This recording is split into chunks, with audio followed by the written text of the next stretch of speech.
inform you that you have all passed in the preliminary term.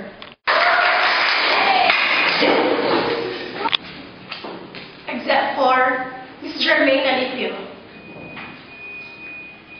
Miss Jermaine Alipio. Alipio! Yes, ma'am? Will you please turn off your cell phone or else I will confiscate that.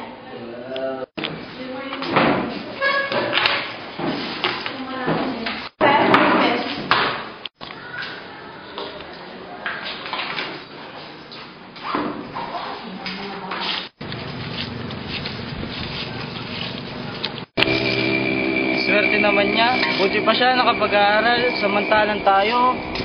Oo nga, samantalang tayo. Naghahanap ng pagkain para mabuhay.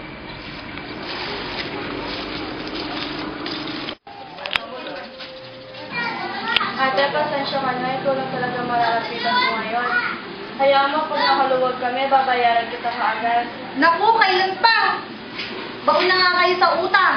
Kung bakit naman kasi pinapag-aral mo pa yung batang yan? Wala naman laman ang utang. Puro balakwatsa. Hayaan mo na, ate. Ang pag-aaral lang naman kasi ang magbibigay namin sa kanya at pwede ipamana. Ano, pagkatapos noon, mag-aasawa din yan. Iiwan din kayo. Hindi naman siguro, ate. Pero kung yun talaga yung kapalaran, wala tayong magagawa. Ang importante, nakapagtapos siya ng pag-aaral. Alam mo naman ngayon, mahirap maghanap ng trabaho kapag wala kang pinag-aralan.